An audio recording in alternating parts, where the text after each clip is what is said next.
Hello everybody. I am going to try an acrylic pour. This is my first video and I'm new to acrylic pouring, so I'm by no means professional, but I wanted to share with you this technique. I think it is super cool. I use just regular Walmart craft paints. These you can actually get for 50 cents a bottle. And I mixed 1 part paint to 1 part floetrol. Floetrol is like a pouring medium for house paints. It's not professional, but by all means, when you're a beginner, they say use it.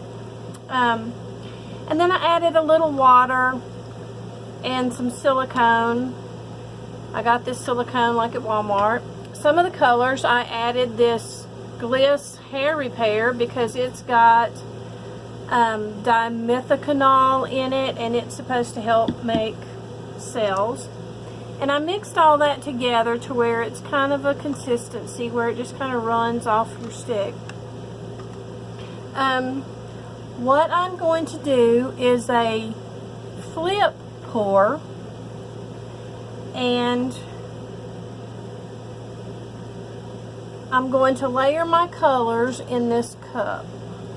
So I'm just going to put that cup there.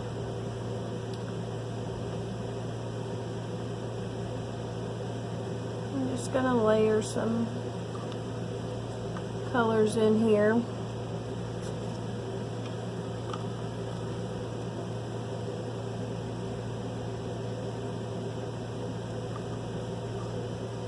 I've only done a couple of these paintings, but I really love how they turn out.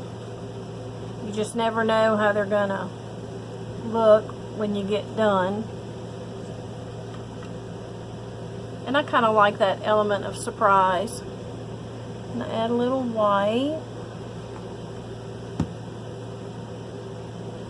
And a little more of this maybe.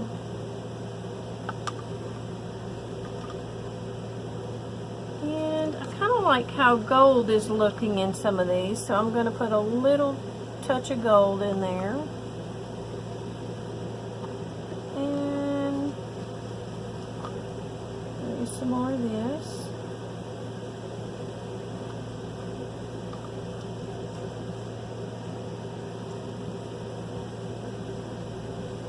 There's a lot of different techniques. You can do dirty pours, flip pours,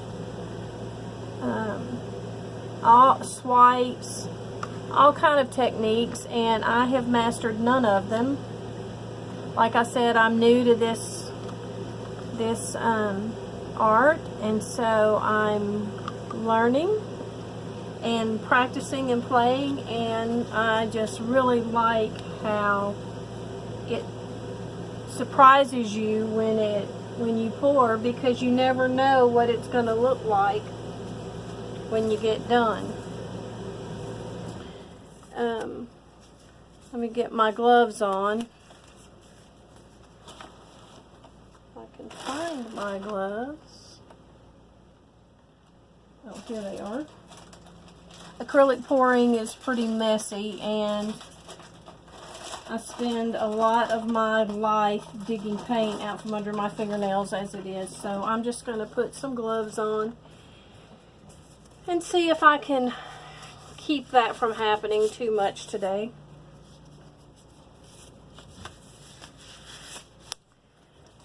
Okay, so for a flip pour, you just put your, I'm using a wooden circle today, but you can use a canvas or whatever. You just put it on top of your cup, flip it over, and let it set for a second so that the paints, you know, drip off the top. And then I'm just gonna lift it up and see what happens.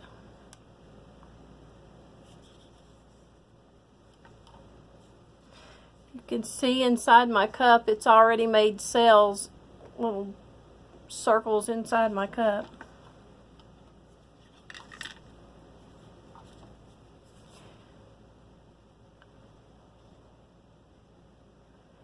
And I'm just gonna roll it around a little bit and see if the paint will move around a bit.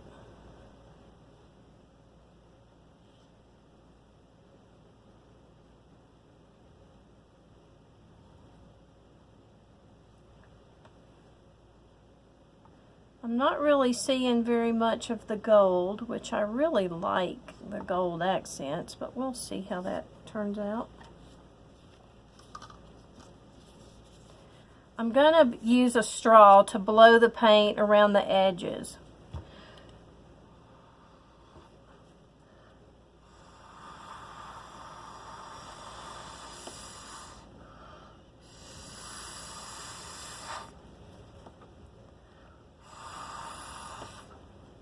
My paint might be a little too thick. I need to make a note to thin it a little more, but we'll see how it turns out.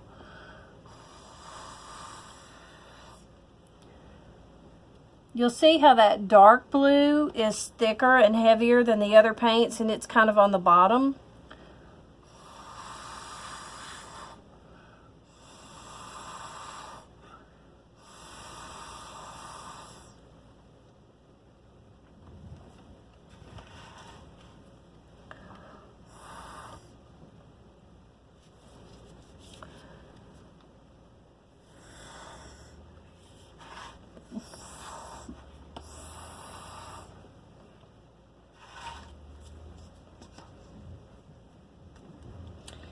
Most of you know that I live in a RV 99% of the time, so I don't have a lot of room. Nor do I have a lot of good light, but that doesn't really keep me from trying to create stuff.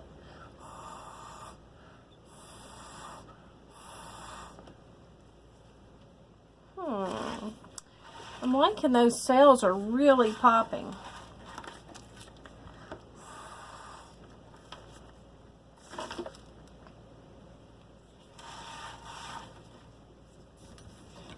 I'm going to try to get this turned around and stay in frame so I can blow it around the wood circle.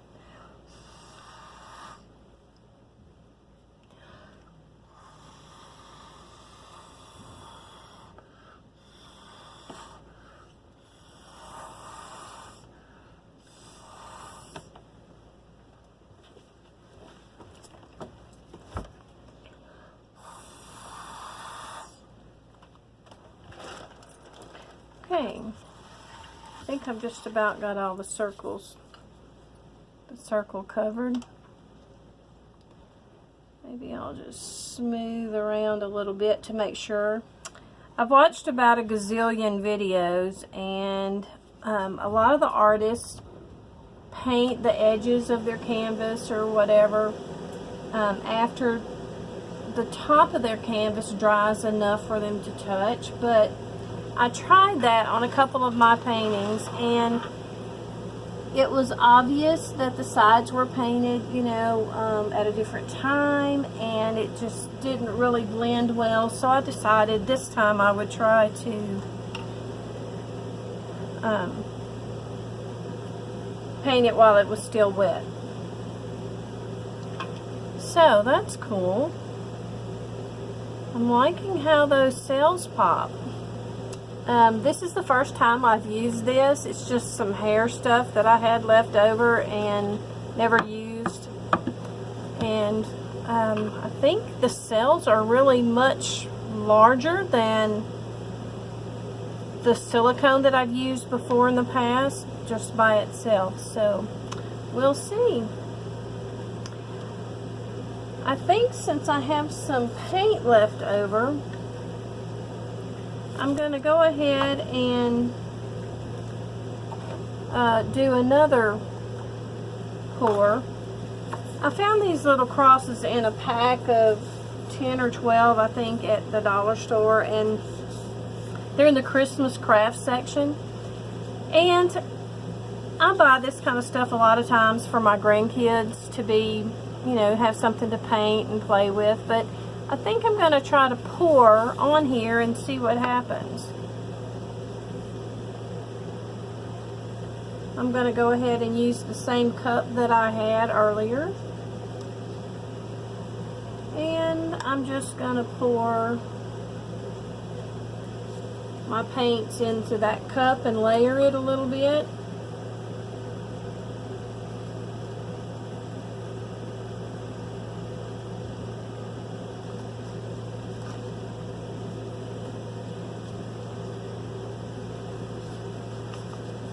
And just pour a little bit.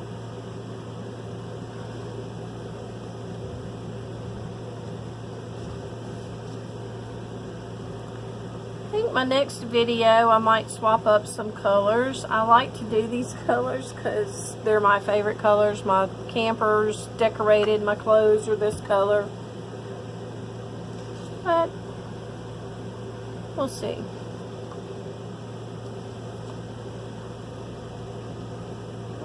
That one's about empty. We'll add a little tiny bit of gold and see what happens. Gold didn't really show up much in my last one, but okay, this time I'm not going to do the flip pour. I'm just going to pour these colors over here and just see what happens. The shape of this cross will kind of keep me from being able to do a dirty pour and getting the paint everywhere, so just see how this works.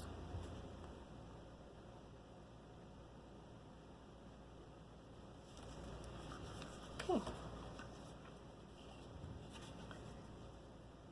I'm just going to take this stick and this craft stick and just smooth it around the edges.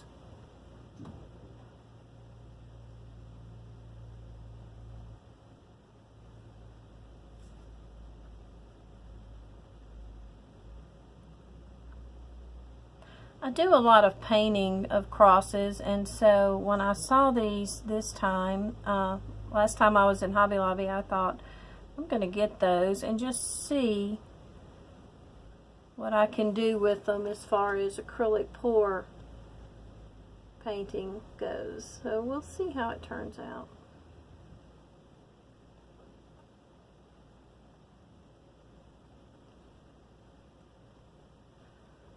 Okay,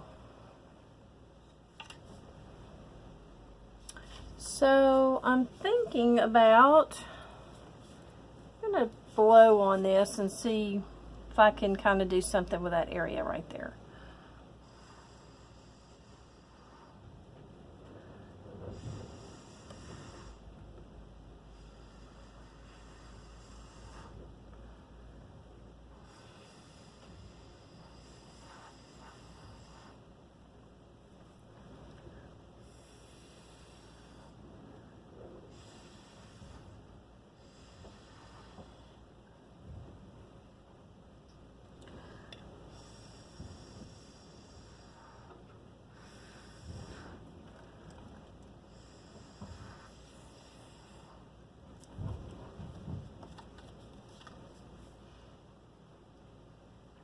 All right, I think that's how I'm going to leave it.